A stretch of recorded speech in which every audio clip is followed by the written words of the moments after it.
Bem-vindos a mais uma edição do programa Alto Astral no 14. Vocês estão olhando aqui, tá cheio de dinheiro aqui. Quem quer dinheiro? Não é programa do Silvio Santos, não, viu, gente? Cédulas aqui antigas, a gente trouxe para ilustração, porque o tema de hoje é fascinante. Eu considero fascinante, tem muitas pessoas também que se interessam com toda certeza. A história do dinheiro, né? O dinheiro físico, será que ele vai desaparecer? Será que não? Mas é a história que é contada aqui, né?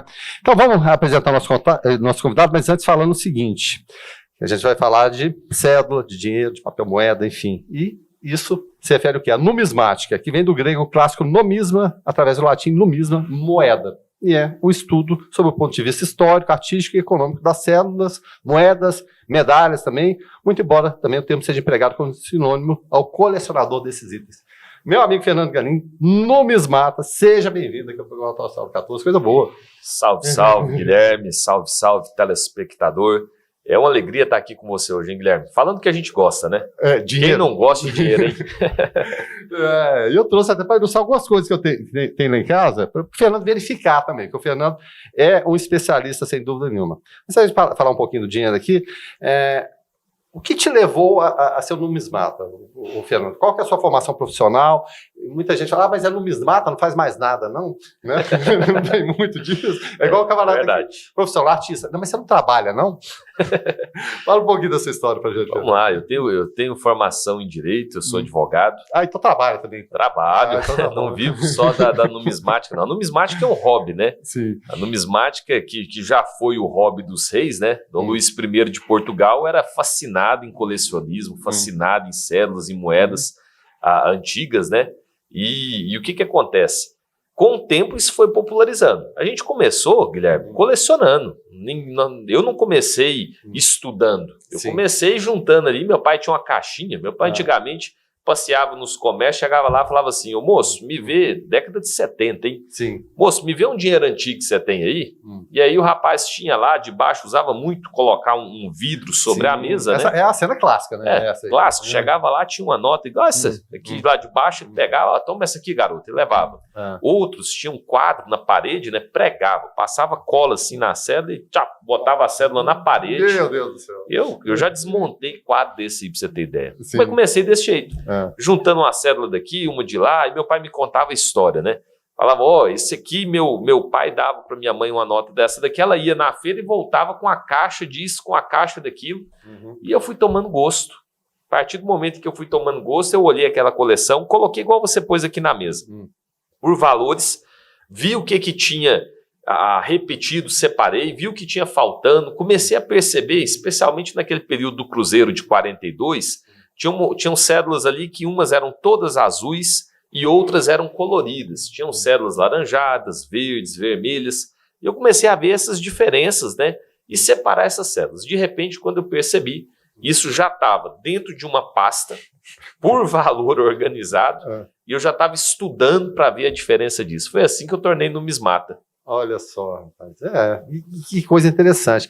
Falando dessa história do dinheiro, quando ele surgiu aqui no Brasil, vamos falar de Brasil, que a gente tem cédulas estrangeiras, mas tem aqui do Brasil, de épocas distintas, mas não muito antigas. Mas quando começou essa história do papel moeda aqui? Papel moeda surgiu no Brasil na década de 1830. Nós tivemos aqui no Império do Brasil um derrame de moedas falsas. Eram moedas de cobre, a moeda que circulava na mão do povo era moeda de cobre. Moeda de prata e moeda de ouro circulava só na elite. Certo. A do povão mesmo era moeda de cobre. E aí o que aconteceu? Lá na Bahia, tinha uma Casa da Moeda, na Bahia tinha outra Casa da Moeda no Rio de Janeiro, mas especialmente na Bahia, as pessoas que faziam os cunhos, que abriam os cunhos, os abridores de cunho, trabalhavam de dia para o imperador e de noite na contrafação. Particular. Então, era no particular mesmo. Então, ele tinha acesso à chapa. Tinha a casa da moeda particular? A Casa da Moeda. Quem nunca quis produzir dinheiro, né? Então era o que ele fazia. E aí, um derrame de moeda de cobre, moedas que não tinham valor, eram falsas, né? E aí o que aconteceu? De repente, a regência trina falou, nós precisamos recolher isso aqui. Então vamos tirar essa moeda para evitar a inflação que foi gerada e vamos substituir elas por papel moeda. Na época, não eram cédulas como, por exemplo, essa que a gente está aqui na mão, numerada, bonitinha, mecanicamente, nada disso. Na época era um talonário, era um talão em que se escrevia. O Guilherme Verano me entregou aqui tantos mil réis em moeda de cobre. Eu vou pagar ele quando ele retornar com isso aqui. Fazia um corte no canto do papel, um corte que não era reto, era um corte chanfrado. Por quê? Quando o Guilherme chegasse para resgatar aquele valor que ele entregou em moeda, ele ia lá no talão, abria o talonário e encaixava. Se a sua cédula, se o seu papel fosse autêntico, ele encaixava certinho no número que arrancou. Então isso era a chancela do negócio. Era a forma de controle para evitar fraude naquilo. Então chegava e colocava lá. Se fosse, por exemplo, se tivesse todo riscadinho, todo cheio de curvas, e você chegasse com um papel reto, isso aqui era falso, eles não iam te pagar. Então o papel moeda no Brasil surgiu aí. Um pouco antes, nós tínhamos também nessa mesma sistemática alguns papéis da Casa de Administração dos Diamantes, que funcionava da mesma forma. Você pensou, você chegou com o seu saquinho de diamante, entregava o saquinho de diamante, ele te dava um papel dizendo que você entregou tantos quilates. Certo. Isso remonta a 1786. Mas em larga escala, esse papel do troco do cobre, as cédulas daquela época eram chamadas o troco do cobre, justamente porque trocava, tirava a moeda de cobre de circulação e dava para a pessoa um papel moeda. Surgiu aí no Brasil. Por isso meu avô falava, me dá os cobre aí. Me dá os cobre, exatamente. A moeda de cobre foi usada no Brasil desde o descobrimento até esse período da década de 1830, quando ela saiu de circulação, quando ela foi recolhida.